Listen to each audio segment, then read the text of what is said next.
لو عايزين حاجة حلوة وبسرعة من غير مجهود ومن غير يعني حوارات كتير أو تجهيزات كتير، الوصفة دي هتكون مناسبة جدا. ده جلاش بالكاستر، بأبسط وأسهل طريقة. بصوا يا جماعة مورق ازاي، والكاستر جواه طعمه تحفة قوي، وميكس الجلاش مع الكاستر فعلا تحفة قوي، جميل جدا وسهل التنفيذ، وقرمشة بقى رهيبة. هنبدأ في الوصفة بسرعة. احنا هنجيب لفة الجلاش، طبعا الطريقة سهلة جدا والمقادير سهلة، ما فيهاش اي حاجة، هو كاستر وجلاش وحبة سمن. هنجيب كده لفة الجلاش وزي ما هي كده، وهنقطعها قطع كده بالعرض، يعني وهي كده ملفوفة، ولا هندهن بين الطبقات ولا الحوار ده كله. فعلا طريقة سهلة جدا وسريعة يا جماعة، هتعتمدوها ان شاء الله وبتسهل علينا. طبعا احنا عارفين ان احنا دلوقتي شراء الحلويات من بره بقى صعب جدا، لان الدهون اللي مستخدمه بقى عليها علامه استفهام، مش عارفه بيستخدموا دهون شكلها ايه. لكن احنا في البيت بنستخدم السمنه اللي احنا بنستخدمها اللي احنا عارفينها، ويبقى كلها مكونات من البيت، وضامنينها ان شاء الله ومضمونه باذن الله. بصوا هنا فردنا كل جزء بقى، خدناه قطعناه، قمنا واخدينه كده جايبينه وفردينه. تمام.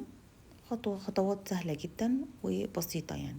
وبعد كده هنبتدي نقطعها بقى كده على شكل مربعات كده. كل لفة خدناها وقطعناها على شكل مربعات. او عندك لفة جلاش هتقومي تعمليه بمنتهى السهولة، جايلك ضيوف وعايزة تعملي حاجة حلوة وهتبهريهم بيها جدا. بعد كده بنرص المربعات اللي احنا عاملينها دي في الصينية كده، وبنبتدي نقوم قافلينها كده على شكل مثلث بالشكل اللي انتوا شايفينه ده. بنقفلها على شكل مثلث، يعني بنجيب طرف المربع اللي احنا عاملينه ده بالطرف التاني. تمام. وبنحطه على الطرف المقابل ليه بمنتهى السهولة يعني، وبنقفل. حتى لو الدنيا يعني مش مظبوطين قوي مع بعض ما يهمكمش، يعني الموضوع برضو عادي جدا وبيطلع تحفة. بعد كده بنكمل الصينية كلها، وبنجيب سمنة اللي بنفضلها بنسيحها وبنبتدي نحطها بالشكل ده. لا هندهن بين الطبقات ولا اي حاجة. وبنحط كده السمنة عادي خلاص كده فوق كده، ماشي. بس بنحط يعني بشكل كويس، يعني مش حبة صغيرين، لا بنحطه بشكل كويس. كل الموضوع ده ما خدش معلقتين سمنة عشان تبقوا عارفين يعني فعلا كمان مش هتبقى تقيلة، تبقى خفيفة جدا وتحفة. هنا بقى هنعمل السيرب. هنجيب السيرب هنا تقيل، كوبايتين سكر على كوباية مية. تمام. وبنقلب الكلام ده. طبعا احنا ممكن ما نحتاجش الكمية دي كلها على لفة الجلاش، ممكن ننصص يعني كمية السكر وكمية المية، بس هو كمية السكر عموما بتبقى ضعف كمية المية. تمام. وبنرفع السكر على النار، وهنا بقى بدأنا نعمل الكاستر. بنجيب كوباية لبن وبنحط عليها باكو الكاستر وبنقلب. طبعا بنحلي الكلام ده بسكر، بنقلب كويس قوي بحيث ان ما يبقاش في حاجه كلكعه. بنقلب قبل ما نرفع على النار، تمام، عشان ما يكلكعش خالص معانا. وبعد كده بنحليه بمعلقه سكر او حسب الرغبه، يعني كده كده اصلا الجلاش بيبقى فيه سيرب ومسقي بالسيرب، فمش لازم نحط سكر كتير على الكاستر. انا هنا حطيت معلقه وشويه كده، وبقلب كويس. وبعد كده برفعها على النار لغايه لما تتقل.